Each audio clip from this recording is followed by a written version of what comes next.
2021 జనవరిలో నా health condition కొంచెం బాలేదు. ఏమైందా అని నేను ఒకసారి జనవరి 28వ తారీఖు ఒకసారి డాక్టర్‌ని కలవడానికెళితే, ఆయన నన్ను ప్రైమరీగా చెక్ చేసి, "మీకు ఇంతకుముందు ఏమన్నా హెల్త్ ఇష్యూస్ ఉన్నాయా?" అని అడిగారు.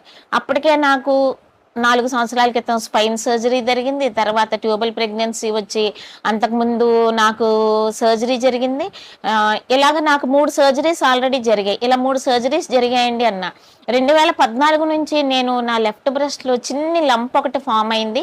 ఆ సంగతి కూడా నేను ఆ రోజు నా అబ్డామిన్‌లో పెయిన్ వస్తుంటే నేను జనవరి 28వ తారీఖు నేను డాక్టర్‌కి చెప్పాను. నాకు ఇంతకుముందు నా హెల్త్ హిస్టరీ ఇలా ఉందండి. ఇలా జరిగిందని నేను చెప్పాను. అయితే ఆయన చెక్ చేసి, "అమ్మ మీరేదో కొంచెం చాలా ప్రమాదకరమైన పరిస్థితుల్లో ఉన్నారు.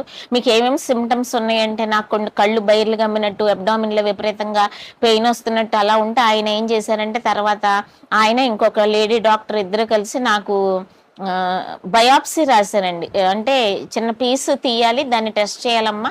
మీకు ఈ గడ్డ చాలా పెద్దగా ఉందంటే 2014లో ఆ గడ్డ ఫామ్ అయింది. అది చాలా పెద్దగా పెరిగిపోయింది. విపరీతంగా నొప్పొచ్చేది. నాకేంటంటే భయం. అప్పటికే 3 సర్జరీస్ చేయించుకున్నాను. ఈ సర్జరీ కూడా ఏదన్నా ఈ ప్రాబ్లమ్ అవుతదేమో అని నేను భయపడిపోయి ఏం చేశానంటే, నేను డాక్టర్ దగ్గరికి వెళ్ళడానికి సంశయించి, ఆ గడ్డ సైజు లెఫ్ట్ బ్రెస్ట్‌లో చాలా పెరిగిపోయింది. విపరీతమైన నొప్పి కలగటం మొదలుపెట్టింది కదా! నేను ఆ విషయం వాళ్ళకి చెప్పినప్పుడు నాకు వాళ్ళు ఏం చేశారంటే బయాప్సీ రాశారు. నీడిల్ బయాప్సీ రాశారు. అలాగే స్కాన్ కూడా రాశారు. అలాగ మొత్తానికి నా రిపోర్ట్ వచ్చేటప్పటికి ఫిబ్రవరి 1వ తారీఖు నా రిపోర్ట్ వచ్చింది. ఆ రిపోర్ట్‌లో ఏమని చెప్పారంటే, మీకు బ్రెస్ట్ కార్సినోమా డయాగ్నోస్ అయిందన్నారు.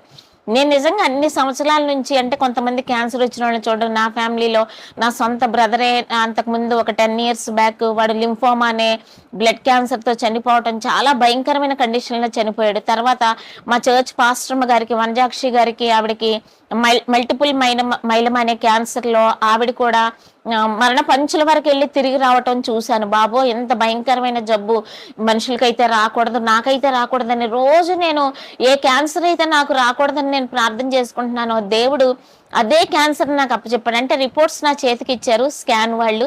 దాన్ని నేను చదువుకున్నప్పుడు అదే ఫస్ట్ టైం అనమాట. అది కార్సినోమా అని చెప్పారు. అది వెంటనే నేను నెట్‌లో స్టడీ చేసినప్పుడు ఇది వన్ ఆఫ్ ద క్యాన్సర్స్ అన్నారు. అంతే. నేను ఒకేసారి ఆ రిపోర్ట్స్‌ని గుండెలకి హత్తుకున్నాను. దేవా! నాకు నువ్వు బిడ్డలనివ్వలేదు గానీ క్యాన్సర్‌ని ఒక బహుమతిగా ఇచ్చావా? క్యాన్సర్‌ని ఒక బహుమతిగా ఇచ్చావా? దీన్ని నేను అంగీకరిస్తున్నాను తండ్రి.